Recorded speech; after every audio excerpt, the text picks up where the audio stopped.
Livro de Romanos, capítulo 8, versículo 30. Veja aqui o que a Bíblia diz. Romanos, capítulo 8, versículo 30.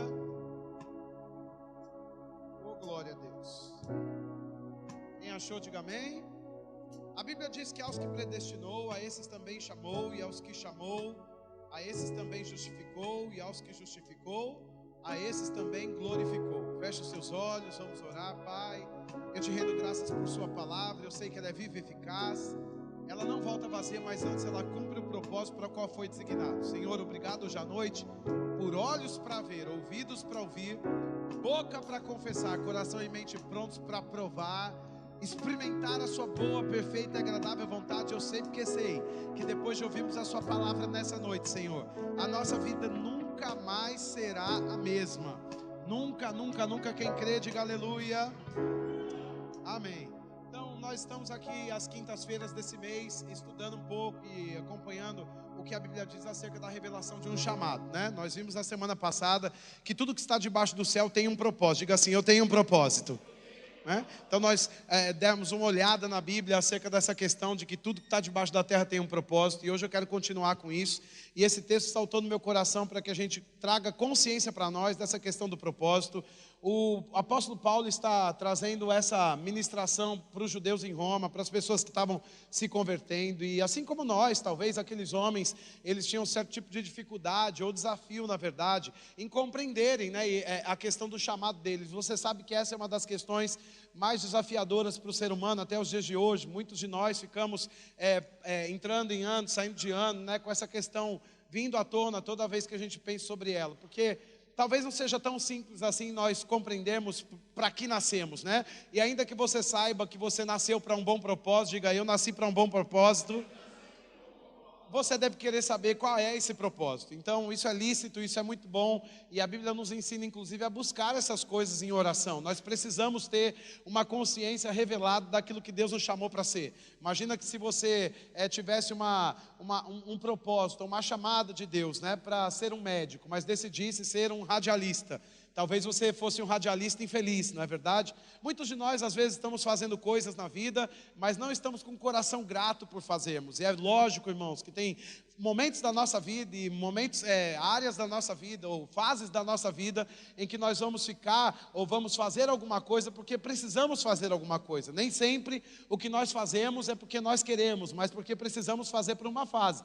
Eu me lembro que assim quando criança, né, meus pais perguntavam para mim o que eu queria ser na vida, né? Eu nunca tive uma dúvida acerca da questão de algo que eu queria fazer na vida no âmbito de faculdade, dessa questão toda, né? E eu falava sempre para eles que eu queria ser jornalista. Eu não tinha 4 ou 5 opções. Eu já sabia que meu coração se inclinava para aquilo.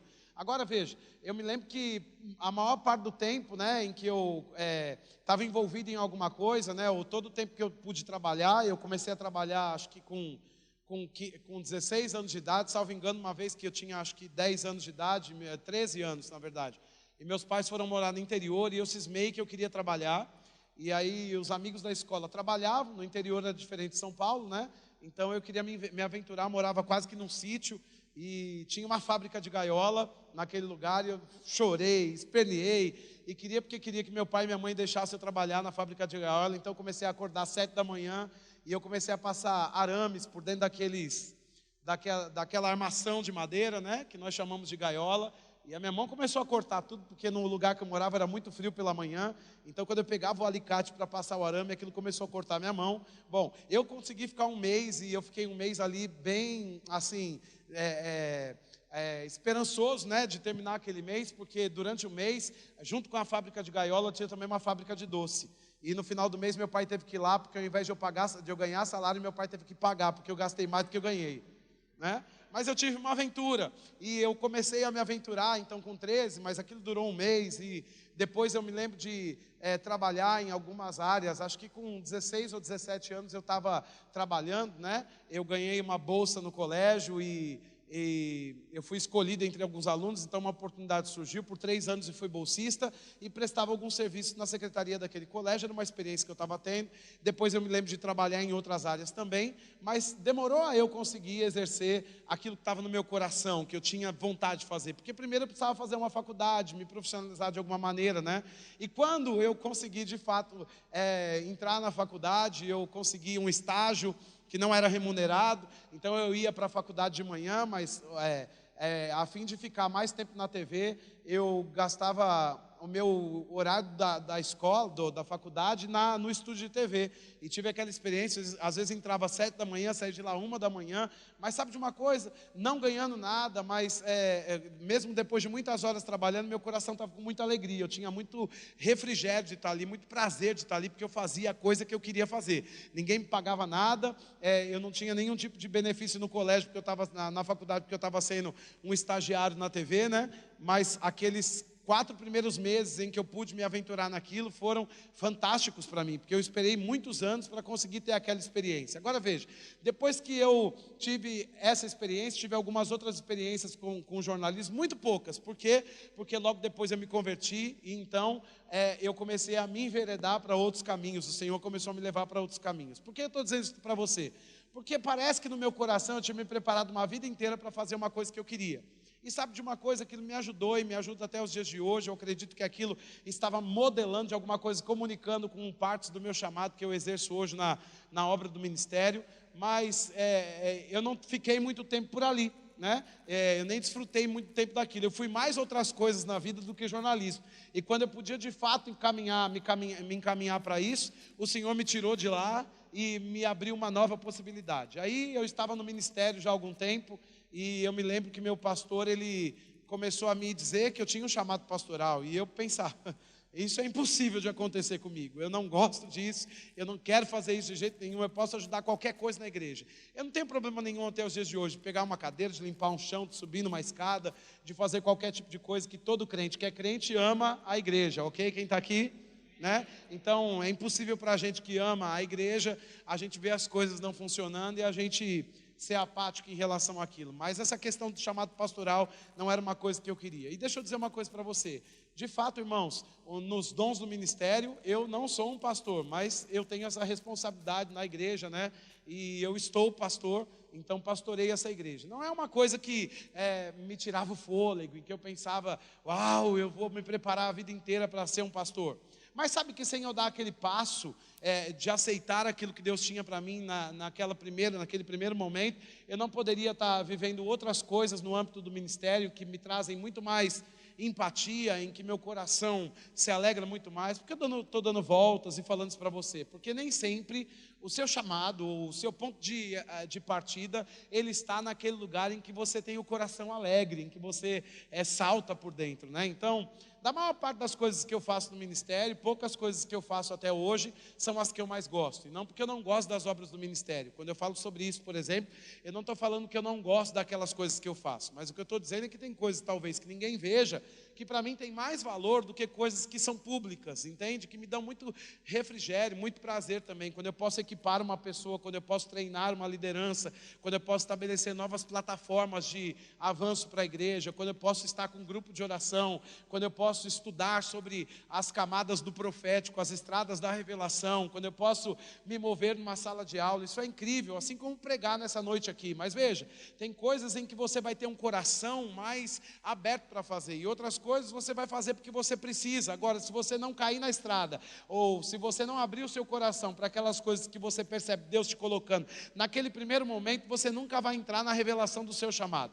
Agora, escute o que eu quero falar para você. Tem muitas pessoas que ainda não conseguiram se aprofundar um pouco mais nessa questão do propósito da sua existência, porque elas estão negando o primeiro passo. Se você não der o primeiro passo, você não vai ter revelação para caminhar na estrada do espiritual. A Bíblia diz no Salmo 119 que a palavra de Deus é lâmpada para os meus pés. Diga comigo, lâmpada para os meus pés. Diga luz para o meu caminho. Note, irmãos, que para que eu tenha luz para o caminho, primeiro eu preciso de lâmpada para os pés. Na experiência da vida, do propósito de Deus para nós, essa expressão serve também, porque se você não diz sim ao Senhor hoje, para aquilo que te é proposto, para aquilo que te cabe hoje, se você não faz isso com intensidade, explorando a sua máxima capacidade nessa questão, você não vai ter uma luz para o seu caminho, entende? Então, a Bíblia está dizendo que quando eu dou um passo, então eu tenho talvez iluminação suficiente para dar um passo hoje, mas à medida que eu dou o primeiro passo, a luz chega para eu começar a caminhar nessa luz. Assim é quanto ao propósito também. Talvez tenha coisas no âmbito do seu propósito. Eu não quero que você pense só sobre a obra da igreja, porque tem pessoas que são cristãos e que nunca vão andar nos 5 dons do ministério: apóstolo, profeta, evangelista, pastor e mestre. Não porque elas não são especiais para isso, mas são tão especiais que Deus as plantou em outras esferas da sociedade, em outros montes da sociedade, para que elas possam expandir o reino de Deus. Imagina se todos nós que estivéssemos aqui fôssemos pastores. Ninguém queria sentar, porque eu tive a experiência por muitos anos, e eu acho muito válido inclusive isso, não estou falando mal disso, né? Eu participei por algumas estações da minha vida da diretoria do conselho de pastores, e eu me lembro de um tempo em que a gente se preparava para fazer o café da manhã dos pastores, e quando a gente ia distribuir as funções, e o presidente do conselho, ele falava: olha, você quem vai pregar hoje para os pastores. Não era uma coisa que os outros pastores gostavam de fazer, porque você tem um desafio, né? Você pregar para pastores, porque você está talvez em uma atmosfera em que as pessoas, elas têm a prática da pregação, o hábito da pregação, e talvez no exercício do ministério um pastor se esquece de ser ovelha também. Quem está aqui? Né? Então a gente fugia daquilo, ninguém queria ter aquela experiência, né? Mas era necessário obedecer, e à medida que a gente obedecia e dava o primeiro passo, então a luz se abria, ou a luz nos acompanhava para darmos o segundo, o terceiro e o quarto passo. Veja que existiram muitas coisas até agora na minha vida, por exemplo, que eu passei, que eu não queria passar, ou que eu tive que me dispor a fazer, que eu nem tinha o interesse de fazer, mas quando eu via a necessidade, eu me colocava à disposição daquilo, e foram naqueles momentos que Deus mais me treinou para me fortalecer para o meu futuro. Sabe, eu não sei tudo sobre o meu futuro, mas eu sei o necessário para dar o próximo passo. Quem está aqui? E você não vai para lugar nenhum se você não se disponibilizar para dar o próximo passo. Então, eu estava dizendo, se todos nós fôssemos pastores, talvez não seria uma experiência boa, uma igreja de quinta e domingo lotada só de pastores. Nós precisamos de ovelhas, nós precisamos de apóstolos, precisamos de profetas, precisamos de evangelistas, de mestres, todos misturados, edificando o corpo de Cristo. E existem aquelas pessoas que elas não vão andar nos dons do ministério, mas elas, debaixo da influência dos dons do ministério, vão chacoalhar essa terra. Amém? A Bíblia diz que Deus deu os dons para a igreja. Diga comigo: Deus deu os dons para a igreja. Veja que a Bíblia não diz que Deus deu os dons para o mundo. Abre esse texto comigo. Ele não estava na minha pauta de hoje, mas vamos para lá. Efésios, no capítulo 4. Tem um glória a Deus aqui, um aleluia ali. Quem dá mais? Abra comigo que está, vamos ver o que está dizendo aqui no versículo 7 em diante. Versículo 7, Efésios 4, 7. A Bíblia diz que a graça foi concedida a cada um de nós, segundo a proporção do dom de Cristo. Diga: eu tenho uma graça. Amém. Agora a Bíblia diz, por isso diz, quando ele subiu às alturas, levou o cativo o cativeiro e concedeu dons aos homens. Quem é que concedeu esses dons? Cristo, ok? Nós temos um paralelo aqui, 1 Coríntios 12 nos fala dos dons do Espírito Santo, mas Efésios 4 fala dos dons que Cristo concedeu aos homens, ok, gente? Então, os dons que Cristo concederam aos homens são listados abaixo. A Bíblia diz, ora, o que quer dizer subiu, senão também que havia descido até as regiões inferiores da terra? Aquele que desceu é também o mesmo que subiu acima de todos os céus para encher todas as coisas. Ele mesmo concedeu uns para apóstolos, diga uns, foram todos? Uns, diga uns. Então, uns para apóstolos, outros para profetas, outros para evangelistas, outros para pastores e outros para mestres, com vistas ao aperfeiçoamento dos santos, para o desempenho do seu serviço, para a edificação do corpo de Cristo. Então, Deus concedeu os dons para a igreja. Quem é a igreja aqui? Diga glória a Deus. Ok? Agora veja, a proposta de Deus é, por exemplo, quando Ele levanta um dom do ministério, é dar esse dom para você, ok? Então, se você se você tem uma igreja, você tem um dom que te assiste, ou quem sabe 4 ou 5 dons que estão ali equipando você. Para que os dons eles vão operar? Para edificar a sua vida, para abrir o seu entendimento, para capacitar você para a obra, para o serviço que você tem que prestar a Deus. Essa expressão serviço, ela vai cair dentro do âmbito do seu propósito, ok? Então, você tem um propósito. E você precisa compreender que o dom do ministério foi dado para equipar você. Agora, a maioria das pessoas cristãs, elas têm expectativa, por exemplo, que quando elas ouvem sobre um enfermo no hospital, elas fazem o que? Olha, pastor, fulano está enfermo no hospital, você precisa ir para lá. Tem problema o pastor ir? Claro que não, é uma experiência incrível, né? Agora, quando as pessoas têm um problema, por exemplo, de ordens familiares, emocionais, o que elas fazem? Talvez, olha, eu conheço um amigo, tenho um parente, tenho uma pessoa que está precisando disso, eu preciso de um dom do ministério para ir lá. Mas a Bíblia diz que o dom do ministério foi dado para E muitas vezes a igreja que congrega, os crentes estão com pouca capacidade espiritual, porque eles têm dado o dom que é dele para o mundo, ok? E na verdade Deus deu você para o mundo e deu o dom para você. Quem está aqui? Né? Então, se nós fizermos, por exemplo, um evangelismo amanhã, certamente o pastor da igreja vai participar, ou quem sabe ele até vai obrigar os outros pastores a participarem com ele, porque não são todos que gostam. Agora veja de uma coisa, talvez a igreja não venha, porque a expectativa dos cristãos é assim: eles fazem, eles são equipados para isso, eles sabem o que fazer, mas na verdade a proposta de Deus eu treino vocês para que vocês façam, porque Deus me deu para vocês, e Deus deu vocês para o mundo. Quem está aqui, diga aleluia. Então nós vemos as pessoas, por exemplo, né, com a vida escorrendo pelas mãos, e as pessoas cristãs muito fracas, abatidas. Sabe por quê? Porque o dom que foi dado para elas está sendo distribuído para várias esferas da sociedade, e elas não têm se alimentado intencionalmente do dom que foi dado para elas. Então, quando você está diante de um dom do ministério, você tem que entender: esse dom traz para mim todo o equipamento que eu preciso para cumprir o meu propósito. Agora note que talvez de 10 pessoas que estão aqui nessa noite, 9 não sabem o propósito que carregam. Por quê? Porque tem se exposto pouco ao dom do ministério, que vai abrir o seu entendimento e puxar de você a revelação do propósito que você carrega, né? Quando você vai para Atos, abre comigo em Atos no capítulo 13. Oh, glória a Deus. Eu quero pregar sobre a força da resistência, mas parece que o Espírito Santo quer nos dar outras notas aqui nessa noite. Atos no capítulo 13, no versículo 1. Veja isso aqui. Atos no capítulo 13, no versículo 1, a Bíblia diz que havia na igreja. Havia onde, irmãos? Havia onde? O que havia na igreja de Antioquia? Então, profetas precisam estar na... Amém. A Bíblia diz que haviam profetas, e quem mais? Eles estavam onde? Então todo chamado e todo dom do ministério que não tem uma igreja local é um falso dom, ok? A Bíblia diz que Barnabé, Simeão, por sobrenome Níger, Lúcio de Cirene, Manaém, Colasso de Herodes, o Tetraca e Saulo, e servindo eles ao Senhor e jejuando, o que os dons, o que os profetas e mestres faziam?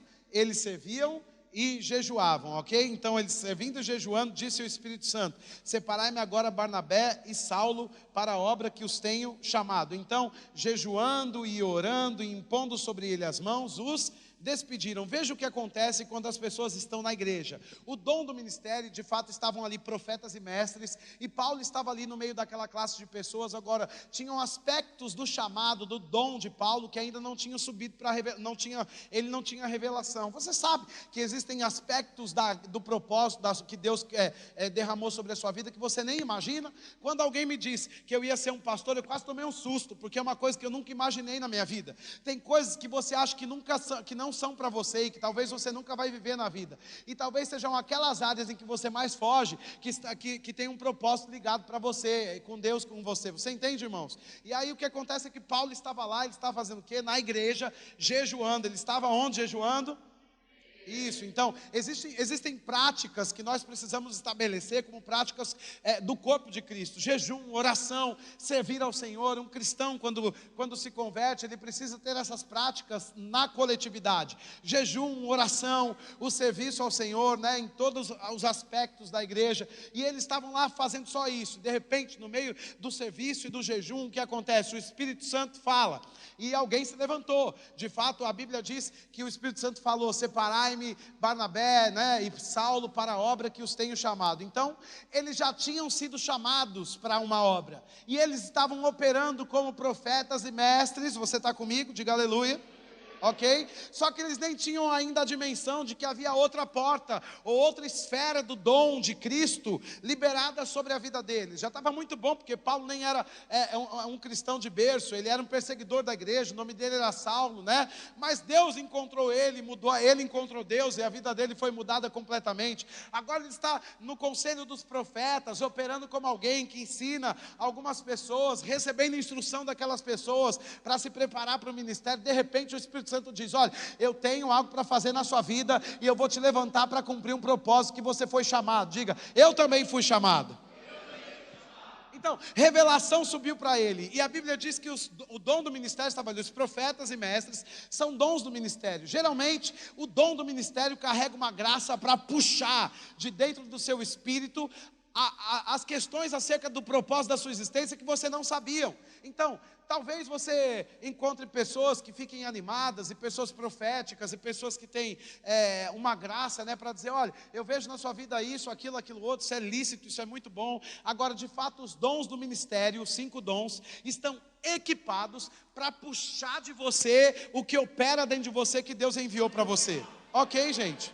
Então, às vezes as pessoas, e muitas pessoas na igreja, né, na vida cristã, elas não têm dimensão do propósito delas. Então elas se envolvem com todo tipo de coisa. Então, imagina, como eu disse no começo, um médico que se preparou a vida inteira para ser médico, mas agora ele foi enganado e ele quer ser um radialista, né? Porque disseram que o radialista está ganhando mais do que o médico. Isso não é verdade, mas imagina que fosse isso. E tem pessoas abrindo mão do propósito por causa do dinheiro. E depois que elas encontram o dinheiro, elas não encontram o prazer e a alegria. E nem sempre, quando nós caminhamos no propósito, nós, em primeira instância, temos prazer e alegria. Porque nos primeiros dias em que a porta do dom do pastor se abriu sobre a minha vida, eu não sorria, eu chorava, eu fiquei desesperado, eu queria fugir da igreja, eu não queria estar ali para fazer aquilo. E sabe, irmãos, o dom do pastor é uma bênção, é maravilhoso. A questão não é o dom de Cristo, a questão era a intimidação que eu carregava no meu coração acerca desse aspecto do ministério, né? Ou eu me sentia inadequado para aquele tipo de serviço. Agora, à medida que eu abri meu coração, mesmo sem gostar de fazer aquilo, a graça foi me cobrindo, porque a Bíblia diz que o dom, ou Cristo te concedeu uma graça, segundo a estatura do dom que Ele te deu. Então, quando você dá um passo para aquilo que foi anunciado ao seu respeito, uma graça te cobre para você entrar naquilo rápido, ok? E tem pessoas que simplesmente estão como uma mula na vida, porque elas não dão um passo, porque elas não gostam daquilo. E não é sobre o que você gosta, mas é sobre um tempo de preparo para que você entre numa revelação maior acerca do seu propósito de existência. E eu sei, porque sei que tem uma nota no meu espírito nessa noite, que tem pessoas com escamas nos olhos, mas vão cair essas escamas nesses dias, para que você encontre o lugar em que Deus chamou você para habitar, para existir e para ser. Então não se distrai. Agora veja, Paulo, Romanos 8:30, estava pregando para as pessoas, porque eles diziam: não, eu não gosto de fazer isso, eu também não gosto de fazer aquilo. A propósito, tem muita perseguição, vamos ficar só ouvindo a sua mensagem, Paulo, e vamos sair daqui, nos esconder, porque eu não quero ficar com indisposição com as pessoas que me conhecem lá fora. Entrar nessa vida de cristão são muitas renúncias. Ele disse: rapaz, você para com isso, porque Deus te designou. Essa palavra predestinou nos traz o entendimento que Deus designou você, ou que Ele colocou uma semente de um propósito em você antes de você nascer. Então você tem 2 escolhas na vida, e eu quero que você fique com a melhor. Você pode ser como aquele povo que saiu do Egito, indo para a terra de Canaã, né? E eles, por causa da teimosia, ficaram 40 anos dando voltas. Muitos morreram, muitas crises aconteceram. Por quê? Porque eles não queriam fazer o que Deus queria que eles fizessem. Nenhum de nós aqui é obrigado a fazer o que Deus quer que a gente faça, se a gente não quiser, mas deixa eu dizer, não há prazer, não há alegria, não há sentido na vida em ficar se recalcitrando contra Deus ou ficar lutando contra Deus. A melhor escolha que nós podemos fazer é a escolha de Josué e Caleb. Sim, nós vamos fazer porque nós temos uma visão de algo que nós nascemos para cumprir, e apesar dos gigantes, das dificuldades, nós vamos ficar com o tamanho da visão que você nos anunciou. Não é? E às vezes as pessoas não entram justamente por isso, elas não estão usufruindo, elas não têm esse lugar em que elas podem ser alimentadas ou equipadas pelo dom do ministério, porque o dom do ministério hoje em dia tem que fazer 1000 coisas, mas na igreja de Atos, a Bíblia diz que Deus mandou levantar diáconos na igreja para que os dons do ministério pudessem se consagrar e estarem aptos para a consagração e para o ensino, para jejum e oração, para consagração. Por quê? Porque quando o dom do ministério encontrava a igreja, as coisas aconteciam, né? Então, tanto a igreja tem que ter essa expectativa, quanto o dom tem que ter esse preparo, ok? De consagração. Para quê? Para revelar o propósito das pessoas. Você carrega um propósito. E aqueles judeus em Roma convertidos estavam muito intimidados. E Paulo diz: vocês foram designados. E eles disseram: não, mas nós estamos covardes, não temos força para renunciar isso, renunciar aquilo. E Paulo diz: os que predestinou, também chamou. E os que chamou, justificou. E os que justificou, também glorificou. O que Paulo estava dizendo? Que a força para você resistir à intimidação não está em dizer não, quando eu estiver pronto eu aceito. Mas a força para você resistir à intimidação está em dizer sim para o chamado. E agora vai ter uma justificação sobre a sua vida, porque você disse sim, apesar dos problemas. E depois vai ter um sucesso vindo para você, porque você disse sim, apesar dos problemas. Aqueles primeiros dias, eu não tinha pessoas que diziam para mim: prega aí que a gente quer ouvir você falar. Não, eu não ouvia sobre, ninguém me desrespeitava, mas eu não ouvia sobre isso. E muitas vezes nós pregávamos uns para os outros. Eram 5 pessoas num culto, 4 na outra, 4 no outro culto, né? E nós ficávamos ali, e às vezes parecia que nunca iam chegar mais pessoas para serem igreja com a gente. Talvez no âmbito em que você tem um propósito para realizar, pode ser que você olhe para você, ou pode ser que você esteja numa fase inicial e você pense: não, eu estou fazendo a coisa errada. Não, você não está fazendo a coisa errada. Você precisa permanecer naquilo que você está sendo instruído por dentro, apesar dos problemas da intimidação. E se você disser sim ao chamado, ou a essa chamada de Deus que você talvez já tenha percebido, apesar dos gigantes, o que vai vir para você é um tempo de sucesso sobre a sua vida. Veja que o glorificou, em Romanos 8,30 diz: os que predestinou também chamou, os que chamou justificou, e os que justificou glorificou. A glorificação é uma espécie de sucesso que aquele que disse sim ao Senhor vai receber. Só que veja que é o último estágio, e a Bíblia diz que melhor é o fim das coisas do que o começo delas. Tem pessoas que nunca provaram de algo grande, porque nunca chegaram nem na metade. Quem está aqui? Na primeira intimidação, ou no primeiro desconforto, já desistiram, né? E no âmbito da igreja, do trabalho, em qualquer lugar que você tiver, vão existir pessoas para alinhar você, para preparar você, para equipar você. Imagina que você pode vir para a igreja e você diz: meu sonho é servir com um homem de Deus, e quem sabe eu posso ser amigo do pastor, e ele pode me equipar, e ele pode me preparar para o ministério. E pode ser que esse preparo seja dizendo boa noite para você, e quando você vai falar, aí eu falo para você: só um momento, depois a gente fala, porque agora eu estou ocupado com outra coisa. E você olha e pensa: o que ele está fazendo? E eu estou com os olhos fechados só. E você diz: como essa pessoa pode ser desse jeito? E eu quero que você lembre quando Jesus chegou na casa daquela menina que estava na filha de Jairo, né? Anunciaram que ela estava morta. Você sabe o que Jesus fez com as pessoas que estavam ali? Sai todo mundo. Imagina que as pessoas tinham expectativa de ver o mestre chegar naquela casa. Agora, porque eles estavam no posicionamento errado, Jesus não podia deixá-los naquela situação de choro. Então, existem momentos em que o dom do ministério vai pegar você no colo e vai tentar cobrir alguns aspectos de vulnerabilidade da sua vida. Tem outros momentos em que, por causa da fraqueza da vulnerabilidade, para que você não vire alguém que é muito fraco, acima do que precisa, né? Então o que ele vai fazer é cutucar você, porque também é uma espécie de preparo. Agora, as pessoas de hoje em dia não estão tão preparadas para isso. Lembra comigo que Ana, aquela mulher que desejava ter um filho, né? Ela estava ali chorando no templo, e quando o sacerdote passou, o sacerdote disse para ela: mulher, você está bêbada a essa hora?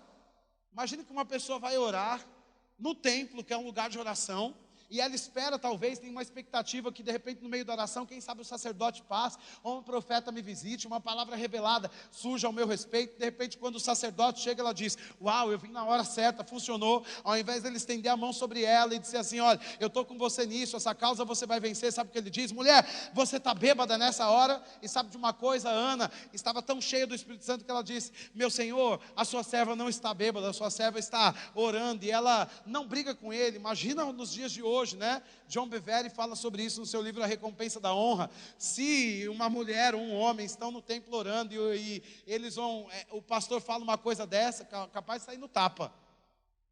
Você ri para fingir que não é com você, não é? Mas as pessoas não têm uma tolerância como de Ana.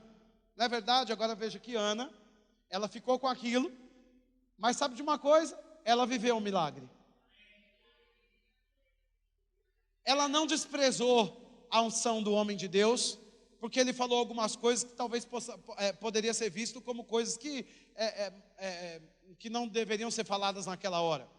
E às vezes o dom do ministério para te equipar, ele vai, não é ser mal educado, não estou falando sobre isso não, aquele é um caso específico, ok? O que eu estou dizendo é que às vezes o dom do ministério vai falar alguma coisa que você não quer ouvir, mas que você precisa ouvir, para puxar de você a força necessária para você entrar no seu chamado.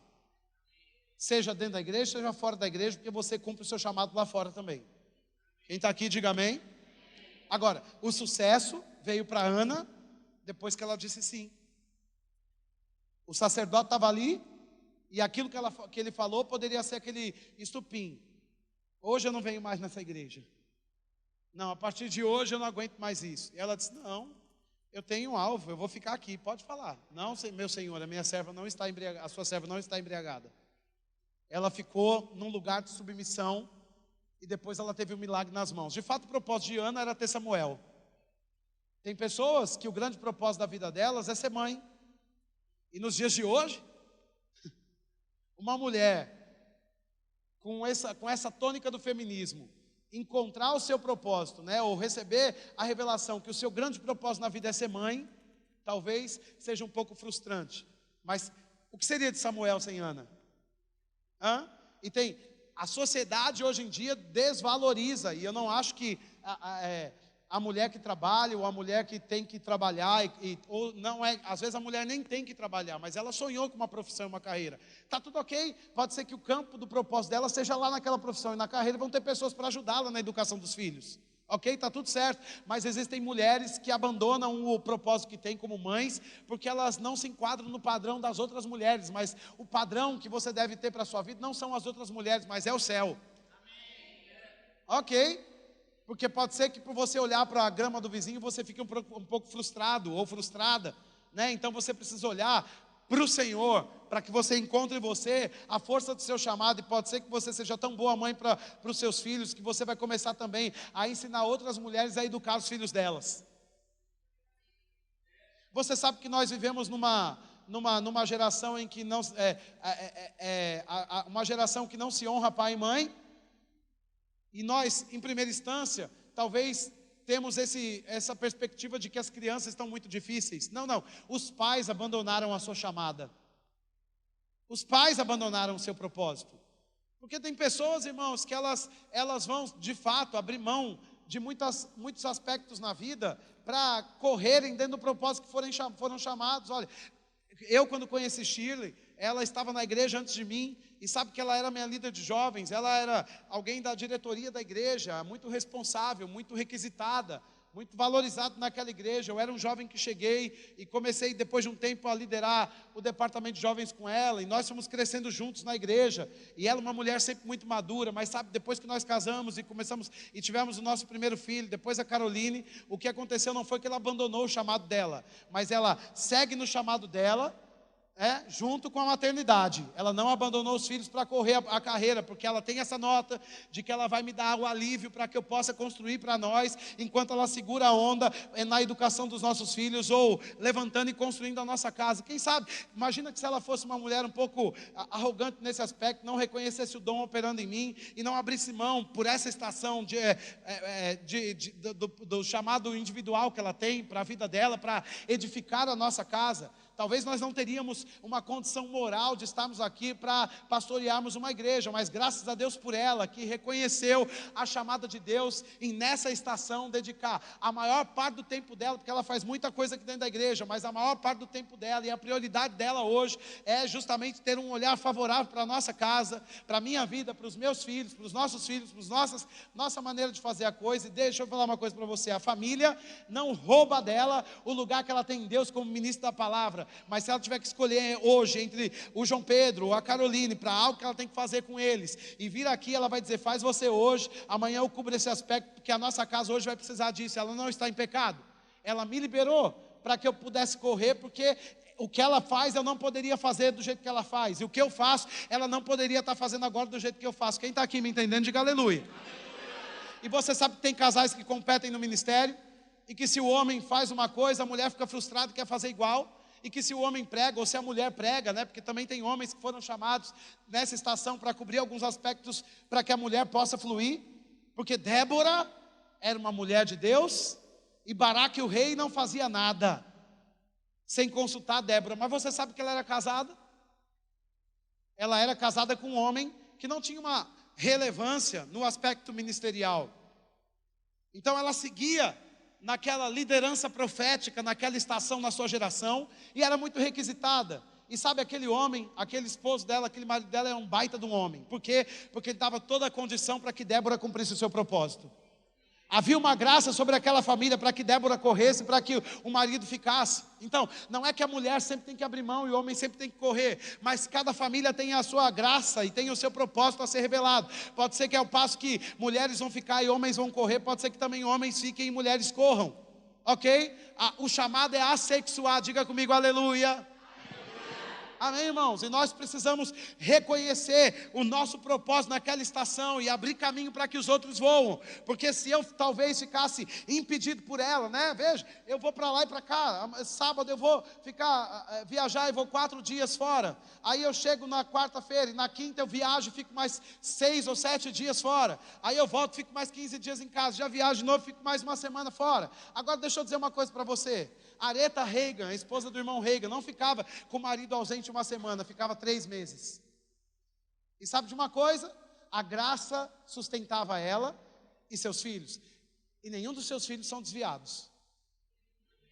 Eu tive a graça de conhecer o ministério de Billy Graham, aquele grande evangelista em Charlotte, nos Estados Unidos, na Carolina do Norte. E quando nós chegamos lá, começamos a ver toda a obra que ele fez. E inclusive, se você quiser ver no Amazon Prime, existe um documentário lá sobre a carreira espiritual de Billy Graham. Você vai ver que a esposa dele enfrentava desafios enormes, porque na corrida para alcançar o mundo, ela ficava com as crianças e sem dinheiro.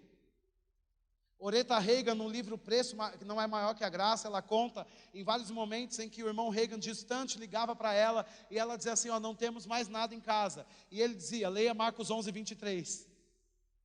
Imagina um pregador hoje, eu não estou falando de gente brincando por aí de viajar, ok? Deixando mulher em casa sem dinheiro. Vocês estão me entendendo, gente? Eu estou dizendo que quando as pessoas compreenderam o propósito que carregam na vida e elas precisam entrar nele, né? Imagina um pregador hoje e ele está cobrindo a carreira de Deus para alcançar as pessoas no globo, na terra, e de repente a esposa liga e fala: olha, acabou tudo. E ele fala: leia Marcos 11, 23. Ela diz: não, eu vou separar. Quem está aqui? E de fato, irmãos, por causa do chamado, não temos que ser miseráveis, porque isso não combina com Deus. Mas se por acaso tivéssemos que passar por alguma privação, porque estamos correndo a carreira e não tivemos tempo para investir em outras áreas, né? Nós passaríamos com alegria. Porque no começo dessa igreja, quando o Senhor me tirou da imobiliária, e é uma coisa, olha, se eu abrir meu celular para vocês, vou mostrar que meu crédito está aqui atualizado, até os dias de hoje. Porque se bobear, Você entende? Eu sou muito obediente, Senhor. Eu amo o ministério, não viveria mais sem isso. Né? Mas quando eu fui ser corretor, já que eu não pude ser jornalista, foi algo muito prazeroso. Eu me encontrei naquele lugar e eu fazia não pelo dinheiro, mas pelo prazer de estar ali, de atender as pessoas, de mostrar os imóveis, né? Então foi um Isaac que eu entreguei. E sabe, irmãos, quando eu vendia um kitnet, há muitos anos atrás, olha que os corretores estão mais prósperos agora. Ninguém tá. Vocês perdem a oportunidade de andar em fé. Vou dizer de novo para vocês pegarem. Olha que os corretores estão mais prósperos agora. Meu Deus. Bom, quando eu entreguei, né? Eu me lembro que se eu vendesse uma kitnet, naquele tempo, acho que a gente podia vender uma kitnet já por 100 mil reais, na região em que eu preferia trabalhar. Então, talvez com uma kitnet eu ganhasse ali 3 ou 4 mil reais, acho que é isso, né? Com uma kitnet. Mas sabe de uma coisa? Eu vendi só uma kitnet na minha carreira como corretor, porque eu vendia filezinho, imóveis novos, não era? Cadê minha bispa? Está ali. Não era? Nem financiamento eu queria. Queria? Quando chegava na imobiliária, alguém falava assim, quero ver um apartamento, financiamento. Eu dizia, seu Henrique, financiamento. E ele dizia, Cláudia. Não é? Sabe por quê, irmãos? Vocês não têm que desprezar, ok? Os donos de imobiliários não querem que eu fale isso, né? Então, você não vai desprezar as oportunidades. O que acontece é que eu tinha uma fé desenvolvida para acreditar que meu cliente ia chegar, que eu ia vender alguma coisa que não tivesse problemas ou demoras com documentação, porque quando eu subia no elevador para mostrar, eu já descia com a comissão no bolso. Amém? Era ou não era? Era a minha fé. A fé que você tem, você guarda para você mesmo, ok? Então eu tive, lógico, muitos desafios e fui aprendendo à medida que minha fé foi se desenvolvendo, mas era um bom lugar, onde eu paguei contas, me livrei das dívidas, porque a fé estava operando, não é porque eu era bom, porque a fé estava operando, ok, gente? E cresci financeiramente, e de repente o Senhor me disse, entrega, e sabe o que aconteceu? Nos próximos 2 anos, eu não tinha dinheiro para pagar o meu carro. E a princípio parecia o quê? Não, eu estava enganado, não é possível. Eu ouvi a voz do diabo e achei que era de Deus. Mas sabe de uma coisa? A vida que eu levo hoje, aquilo que eu vivia nem se compara. E sabe, irmãos, o salário que eu ganho nessa igreja não cobre 30% do dinheiro que eu ganho no mês todo. Sabe por quê? Eu não dependo da igreja, eu dependo de Deus. E eu não preciso estar pregando para ser abençoado. De repente eu estou por aí e alguém me liga e diz, olha, estou depositando para você, olha, eu estou enviando Pix, ou eu estou às vezes na última cadeira de uma igreja, alguém vem e me dá uma semente, sabe por quê? Não é porque eu preciso trabalhar para ganhar, eu estou no propósito. E quem está no propósito vai ser financiado. Agora imagina se nos 2 primeiros anos em que eu me lembro de dias em que a CPFL chegou na nossa casa, e João Pedro bem pequenininho, sabe o que aconteceram? Cortaram a luz. E eu não fui na igreja e disse, cortaram a minha luz. Ninguém sabia. Sabe por quê? Eu nunca vi ninguém morrer com luz apagada. Mas hoje em dia, o suporte, a resistência do crente é muito baixa. Porque se cortar a luz, a fé não funciona. Nada aconteceu. Não deu certo. Deixa eu dizer, aqueles que foram chamados também receberam a graça para serem um sucesso, para serem glorificados. Tudo que eu preciso é permanecer. Diga, permanecer. E sabe de uma coisa, irmãos? Eu não me preocupo se o ar-condicionado da minha casa está ligado ou desligado num calor como esse. Ele vai ficar ligado e o suprimento vai chegar para pagar. Eu não vou suar pensando, mas é a conta no final do mês. Espera aí. Eu saí desse lugar. Quem está aqui? Eu não estou dizendo que se você não gosta de ligar o ar-condicionado, você tem que ligar. Claro que não. A fé que você tem, você guarda para você mesmo. O que eu estou dizendo é que porque eu disse sim para o Senhor, as coisas que eu nem pensava que eu podia ter, eu tenho. Porque são coisas que me soltam para eu realizar o meu propósito. Você está aqui, irmãos?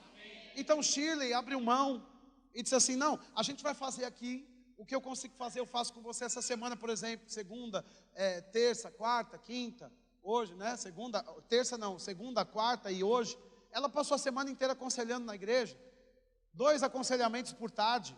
Então, não é que nós temos um discurso de que você abandona a sua obra e vai cuidar da sua família, né? Não é isso não que eu estou ensinando vocês. Você vai fazer as coisas acontecerem ao mesmo tempo. Só que se por acaso, né, o João Pedro ou a Carolina estivessem precisando nessa tarde dela, ela ia ligar, como eu precisei dela nessa semana, Na terça-feira eu precisei dela, ela tinha os aconselhamentos. Você sabe o que ela diz? Olha, Andréia, por favor, ligue para as pessoas, peça perdão, mas agora eu vou ter que estar com ele. E eu não vou poder na terça-feira. E remarcou, e está tudo certo. Sabe o que é isso? É um lugar de abnegação. Mas sabe de uma coisa? Sabe por que ela tem essa resistência? Porque ela disse sim ao chamado. E você sabe, estava dizendo dos filhos do irmão Reagan, de Billy Graham, eles não desviaram. Eles pregam a palavra até os dias de hoje. Reagan Jr. e a irmã dele, eles estão lá pregando a palavra. Então, não, essa coisa de crente ficar muito na igreja, os filhos ficam rebeldes. Depende de que tipo de coisa você faz, porque tem gente que está lutando por patente, que quer aparecer, aí não vale a pena mesmo. Agora, quem está cumprindo o propósito, você cuida do que Deus te deu e Deus cuida do que é seu. Amém, irmãos? Às vezes me sentia ridículo de olhar para o meu filho e falar assim, meu Deus, esse menino ainda não sabe andar. Não sabia, hoje sabe, graças a Deus. Mas com 8 anos de idade, não sabia ainda andar de bicicleta sem rodinha. E eu me culpava, mas era porque eu tinha pouco tempo para ficar no calçadão com ele, né? Eu moro em frente à praia, e talvez faça muito tempo que eu não dou um mergulho. Não que eu queira, mas né? Não vou fazer de coitado, porque eu não quero. Não. Minha praia é outra. Agora veja, talvez você fique como um homem, uma mulher se culpando, né? E você, meu Deus, o que acontece? Mas sabe de uma coisa? Quando ele pode viver as aventuras ou os lugares de refrigério, Deus faz com força, né? E eu não podia ficar olhando para o outro que tem muito tempo. E não quero que você que tem muito tempo se sinta também acusado. Não. Talvez no seu campo do propósito você tenha um tempo maior para fazer esse tipo de atividade. Está tudo ok. O importante é você cumprir o seu propósito. Ok? Porque se você tem a graça para poder 3 ou 4 vezes na semana, ou 2 ou 3 vezes na semana, passear com a família, curte, faça isso mesmo. Agora, se você está fora da sua graça, não se arrisque a ficar teimando nesse tipo de coisa, que em vez de você trazer produtividade para a sua família, vai trazer caos e crise para a sua família. O que você precisa fazer? Você precisa dizer sim para o Senhor, porque quando você diz sim ao Senhor, você encontra o financiamento para a sua vida. Olha, vamos ficar em pé, o que eu tinha que pregar eu não preguei, mas você foi alimentado nessa noite. A equipe de música, venha para cá, venha, Walter, venha cantar aqui. Aleluia. Né? Sabe, você não vai passar para a próxima fase enquanto você não disser sim ao Senhor. Muitas pessoas frequentam igrejas e não dizem sim a Deus, e querem que Deus diga sim o tempo todo. E de fato Deus já disse sim. Diga comigo, Deus disse sim. Porque as coisas não acontecem. Por que tem tanta força envolvida para viver alguma coisa? Porque talvez você esteja fora do campo do seu propósito. Mas eu não sei, como é que eu faço para saber? Tem algo que já foi anunciado para você agora. Talvez no campo familiar, talvez no campo das finanças. Quem sabe o seu propósito vai começar em administrar a sua vida financeira. Porque quando a gente fala sobre propósito, o crente já pensa, o pastor está falando que eu tenho que arrumar as cadeiras na igreja. Não, porque se você não tiver essa graça, vai só atrapalhar, você não vai ajudar ninguém. Não é verdade? Agora, quem sabe Deus está comunicando para você que é um tempo de você cuidar um pouco mais de você, para começar a caminhar no seu propósito. Porque você não vai receber a revelação de que você é um profeta como Elias, né? Se você não der o primeiro passo para fazer o que Paulo estava fazendo, servindo na igreja, jejuando. Quem está aqui? Agora, quando um tempo de consagração é anunciado, você diz, eu gosto de outro tipo de atividade na igreja, esse eu não gosto. Então, mas não é sobre o que você gosta, é sobre o que você precisa. Porque talvez tudo está entupido na sua vida, não acontece, não vem à tona. Sabe por quê? Porque você está só fazendo o que você gosta. E no campo do propósito de Deus, você precisa dar um passo, mesmo sem gostar. Eu falei muito de mim nessa noite. Agora veja, eu quero que você compreenda isso. Tem muitos aspectos que eu digo assim, Senhor, eu preciso fazer isso. E sabe, ele nem responde, porque eu já devia ter aprendido que não tem que fazer esse tipo de pergunta, né? O que eu preciso confiar? Na graça. Eu e você recebemos uma graça. Quem sabe alguém diz assim, olha, eu tenho algo para fazer no Senhor, eu tenho consciência de um chamado, né? Mas talvez eu olhe para ele e diga assim, não gosto dele. Agora, como eu vou andar num propósito se eu tenho ofensa com pessoas? E quem sabe Deus está te chamando nesses dias. O seu primeiro passo para a revelação do seu propósito é pedir perdão. Não, eu sou a pessoa. Deus está me preparando no secreto. Sim, cuidado para não ficar no secreto a vida inteira, né? Não, Deus, meu chamado é ficar no secreto, porque Deus A oração de fato é aquela que fecha a porta do quarto, ali que a gente vive. Sim, isso é um princípio maravilhoso. Agora veja, a Bíblia diz que já que você ora no secreto, Deus te recompensa no público. Não tem secreto sem recompensa, né? Precisamos valorizar o secreto. E o secreto tem que ser uma parada obrigatória no nosso dia a dia. Jesus parava no meio do seu sucesso ministerial para ir orar, sem ninguém estar com ele, ainda que fosse pela madrugada. Agora veja, você acha que ele é Jesus, né? A Bíblia diz que ele se esvaziou da sua glória. Ele nem tinha tempo para comer. Sabe por quê? Não é porque não tinha dinheiro, porque tinha um tesoureiro. E pobre não precisa de tesoureiro, quem sabe disso? Por que ele não tinha tempo para comer? Porque ele estava correndo no campo do seu propósito. Imagina você sentar na mesa de um restaurante e você falar, agora eu vou comer. E alguém chega e fala assim, ai pastor, eu queria tanto falar com você porque eu preciso de uma oração. E você diz, Satanás do inferno, me deixa comer em paz. Sabe o que acontece? Você vai andar para trás, porque Deus confiou algo em você e você está dizendo não. Você está comigo, irmãos? Porque talvez tudo que alguém queira na vida, se não tem a experiência no campo do propósito, é que alguém a requisite. Mas uma vez que você é requisitado, talvez o que você queira é não ser mais requisitado. Mas nós não temos esse direito. Você faz o quê? Coloca um sorrisão no rosto e diz, nasci para isso. E o coração está como? E você está como? Eu nasci para isso.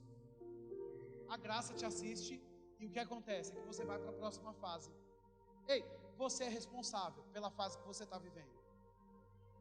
Você está satisfeito? Porque mesmo nos momentos em que eu estou exposto a coisas que eu diria assim para o Senhor, Deus, manda Arão fazer isso, né? Mesmo naqueles momentos, quando eu entro para fazer, porque eu disse assim ao Senhor, a graça me assiste de um jeito que eu digo, Pai, obrigado que você me deixou fazer isso. Porque aquilo que parecia algo doloroso vira um grande prazer e um grande privilégio. O que falta para nós? Sabe, não é fazer curso para aprender a ser um pastor, não é ler mais 30 livros esse mês para ter um novo sermão. Sabe o que falta para nós? Dizer sim. Agora, sim nos mínimos detalhes. Você se importou com quem está do seu lado hoje? Não, nem conheço. Nunca vi mais gordo? Só que o seu propósito depende de comunhão e unidade, de relacionamento. A Bíblia diz, ó, quão bom e quão suave que os irmãos vivam em união. Ali Deus ordena a bênção. Tem uma ordenação quando a gente se importa. E você diz, não, mas eu não sou pastor da igreja. Sim. Agora veja, talvez o pastor não te equipe, porque ele está tendo que equipar pessoas que chegaram pela primeira vez, que você já podia fazer isso. E aí você fica anos parado, sendo frequentador de igreja, sem consciência de um propósito. Sabe quando você vai descobrir o propósito? Não é quando o profeta chegar para você, como é que chama aquela bola?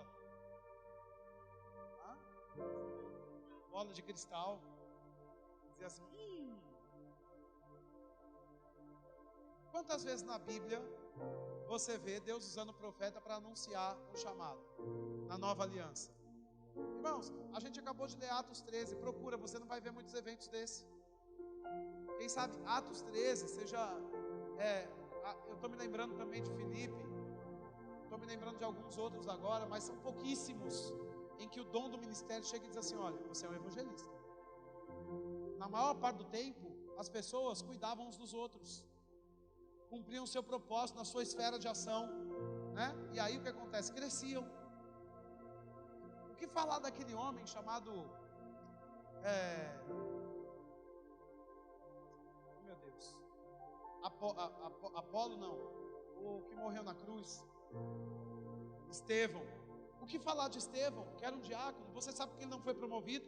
Porque existem pessoas que pensam, eu vou ser um bom diácono, que alguém vai me promover. Ministério não é promoção, é vocação. Eu vou melhorar isso, porque nós não estamos falando de ministério, estamos falando de propósito. Propósito não é promoção, é vocação. Não tem um homem na face da terra que tenha a habilitação de Deus para promover pessoas porque tem bom desempenho. É vocação.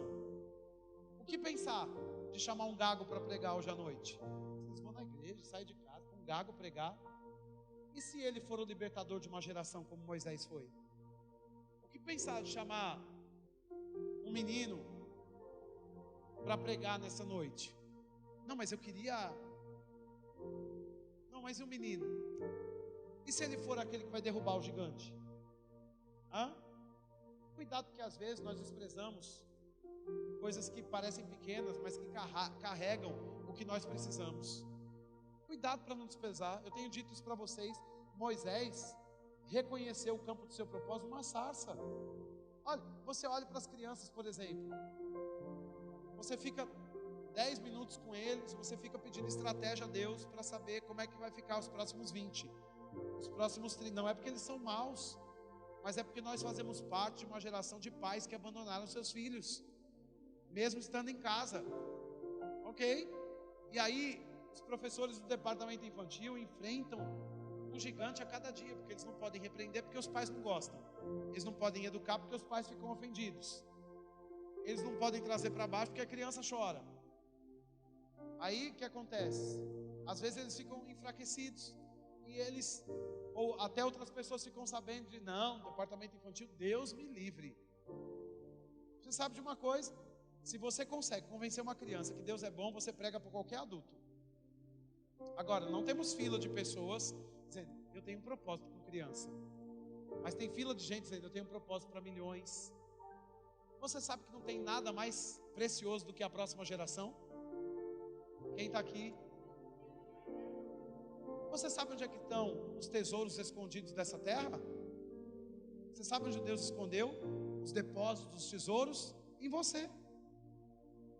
Diga, eu carrego os tesouros dessa terra. Por que em você? Veja, porque se os tesouros que Deus chama de escondidos estivessem aqui, em formato de matéria, o diabo tem legalidade para tocar. Porque veja, o dinheiro, por exemplo, é uma nota, certo? Então, é um papel, uma moeda econômica de uma nação. Cada nação tem o seu valor, tem a sua economia. O diabo age nessas esferas. Mas quando você tem a provisão e a riqueza dentro de você, o diabo não toca.